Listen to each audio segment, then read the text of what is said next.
I believe it's the absurdity of it all that brings us in.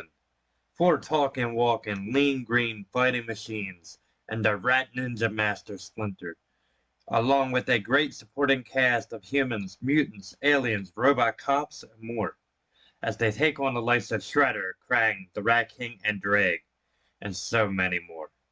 So just kick back, relax, as I count down my tubular top 10 favorite episodes of the Teenage Mutant Ninja Turtles. And just so you're aware, the following top 10 countdown will be spoiler heavy.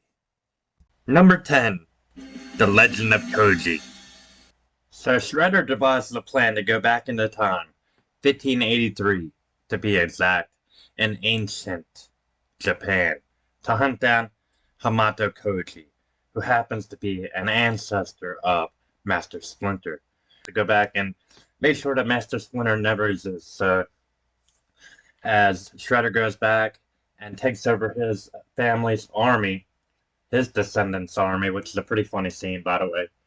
But Shredder goes back, takes over his family's army, and then the Turtles are summoned as Splinter, as awakened after a meditation by Koji, and forced to go back into time to face Shredder. So as they go back, the Turtles and Koji fight off Shredder's forces multiple times, and until they fall into the Nojima Blade and Tsunami Bots. After another battle, Koji has the Tsunami Blade, the Tsunami Bots and the Kojima Blade, Nojima. And the boss falls and a dragon is unleashed on ancient Japan. As it begins to burn down the town, Splinter and Master Koji head off and try to thwart the dragon. But it isn't until they come back with the dragon to defeat Shredder, and everything is right with the Turtles. So I like this because the interactions with the people in the past, the Turtles are basically looked at as demons and monsters. The family is basically faces versus heels, essentially, even in the past. It's pretty cool. I really dig it, the dichotomy of both sides of this. And the Turtles, I love their throwdown with Koji. They're just whooping ass with Koji. Leonardo learns a new swipe. I mean, it's badass. And Koji coming back in on that dragon, it reminds me of Khaleesi all the way. So this is a great episode. Check it out. Number 9, The Big Blowout. The Turtles get cocky in this one after thinking they defeated Shredder and Krang. But little do they know that they have failed in that mission. And Shredder and Krang arrive. As they arise from the ashes, from Earth's core, the Technodrome arises with one mission in mind: to destroy Mount Rushmore at this point. As the Turtles run off with Master Splinter in an attempt to stop Shredder and Krang from destroying Mount Rushmore and defacing it, making it into their own images of their own likeness, the two men, well, the Turtles and Splinter decide to thwart their plans, and they do, as a missile shoots at the Turtles, and it's the missile that will deface Mount Rushmore. The Turtles make a choice, as the Turtles and Splinter are on the Technodrome. They make the choice, and they jump off, and they push the missile away from the Technodrome. This being said, Splinter continues his journey inside the Technodrome. Little does the Turtles and Splinter know that the actual plan is to open a dimensional portal to Dimension X. The Turtles take a military tank and try to lure the Technodrome to Times Square. Splinter, along with 2 other Turtles who happen to make it inside of the Technodrome. The Turtles shoot the Technodrome into Dimension X, and General Trag and his army are waiting there to destroy Earth, but instead they blow up the Technodrome. So in this one, I love it that the Turtles are nearly defeated. We get a Shredder and Splinter square off, but Splinter predicts it, and he knows his enemy, and he says that Shredder will get greedy.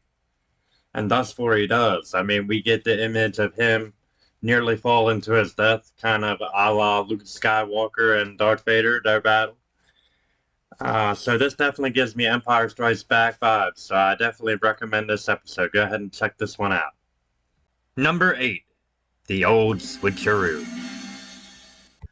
Donatello's pizza maker blows up and injures Leonardo in the process. April calls up the Turtles and warns them of Shredder's plans. The Turtles leave, and Splinter joins them. Shredder's plan backfires once the Turtles arrive. Bebop and Rocksteady blow up a machine that causes Shredder and Splinter to be hit by a beam. Both of their minds get swapped, and both sides retreat. Shredder becomes very polite, and Splinter becomes very aggressive. Both sides realize something is wrong, especially when Shredder tries to convince the Turtles that he is really Splinter. Once he finally does, they devise a plan to recreate the accident from earlier, in which they are successful. I love Shredder as Splinter. He was heinous, forcing the Turtles to train to exhaustion. It's a plan I wish was carried out more, maybe in a two-parter. Both leaders get an episode each. But man oh man, what an episode this was. Number 7. Dirt Savage, Mutant Hunter. Toko and Razar debut and dominate the Turtles. This forces elected official A.J. Howard to hire a professional soldier named Dirt Savage, a Nick Fury knockoff. The Mutant Hunter captures Genghis and Napoleon Bonafrog. After the battle with the Turtles, he also captures Leonardo and Michelangelo. AJ created and is utilizing anti-mutant bracelets. Using these bracelets, he controls the minds of anyone who wears it, mutant or human. Don and Raph call up the help of Mondo Gecko, but Dirt captures Mondo and Toko. AJ reveals he's a mutant slug, looking to enslave everyone. Don and Raph ask Dirt for help. After Razor attacks them and the Turtles aid Dirt, he decides to help. Don and Raph blow up AJ's statue, which is controlling the anti-mutant bracelets. Dirk arrests AJ and vows to change. Now, seeing Toko and Razor is so cool in this episode, and let's be honest, Dirk was a beast. I would love to see a Dirk and Casey Jones team up. But the icing on the cake here was the awesome cameos by the Bonafrogs and Mondo Gecko, let's be honest. Number 6. The Fifth Turtle. Donatello and Raphael go to the surface to get food. They turn up the wrong alley, and the gang awaits them, trying to rob them. Zack barges in for the trip. Zack is a huge fan and wants to be the fifth turtle.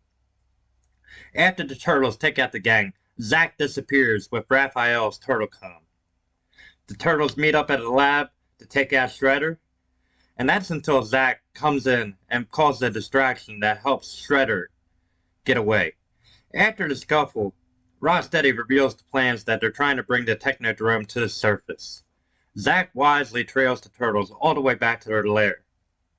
Splinter commends Zack, but warns him of the dangers of being around them. Zack doesn't heed the warning, and Shredder captures Zack.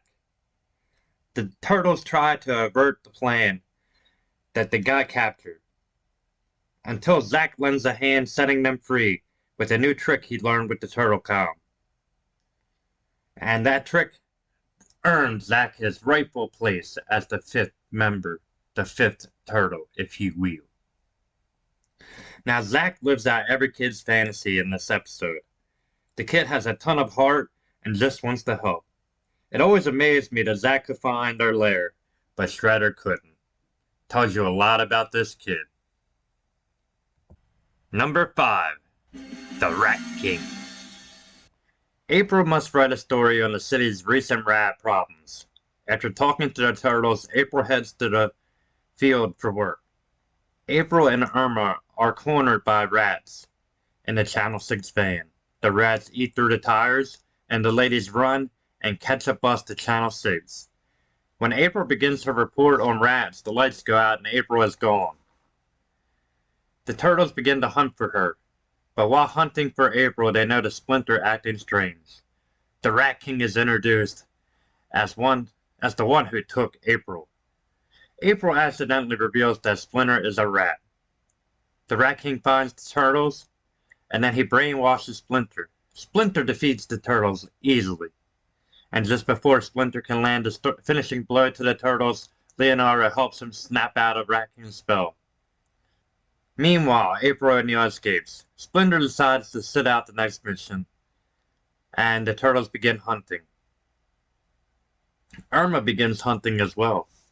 When the Rat King is nearly victorious, he has Irma to thank for costing him the win. Wielding the power to control rats, the Rat King is easily a formidable foe. Using Splinter as a weapon is so badass, and the Rat King proving immediately why he is in the conversation as the Teenage Mutant Ninja Turtles' top rogues. Number 4. Nightmare in the Lair. Donatello creates a helmet called Dream-O-Vision. The helmet turns your imagination into reality. Donatello and Leonardo try it out. When Raph does it, it begins turning into a nightmare. Don tells all of the turtles not to use it, but Michelangelo can't resist the temptation. Michelangelo meets Creepy Eddie. He's looking to escape Nightmare Land and invade the real world. Eddie is successful. Michelangelo and Leonardo are trapped. Creepy Eddie is free. After surviving an encounter, Splinter demands answers from Eddie. Eddie explains what is going to happen to Leonardo and Michelangelo. Just when Creepy Eddie is about to win, April flips the switch. If you love A Nightmare on Elm Street, then you'll love this episode. Creepy Eddie is a complete rip of the Springwood slasher, Freddy Krueger. Now don't take that as a knock. Even though it is a very light-hearted episode, Creepy Eddie brought fear to the next level. The ending is reminiscent of Freddy's Dead, and it's a total homage episode. Number 3. Casey Jones, Outlaw Hero. A new hero is on the scene, and Casey Jones is his name. After taking out a few criminals, Casey Jones crosses paths with disguised turtles. After this interaction, Casey believes the turtles are aliens and leaves the sewer. The turtles chase Casey topside as Krang's newest plan is unleashed. All appliances start going nuts. The turtles are trapped until Casey comes to the rescue. The turtles and Casey hunt down Shredder. Krang arrives in a new Knucklehead tank. Casey pursues them as the turtles disarm Shredder of his remote control box. The turtles then join Casey as they turn Krang's scheme against him. The debut of my favorite character outside of the turtles, Casey packs a punch. He is a one-liner machine. No pun intended.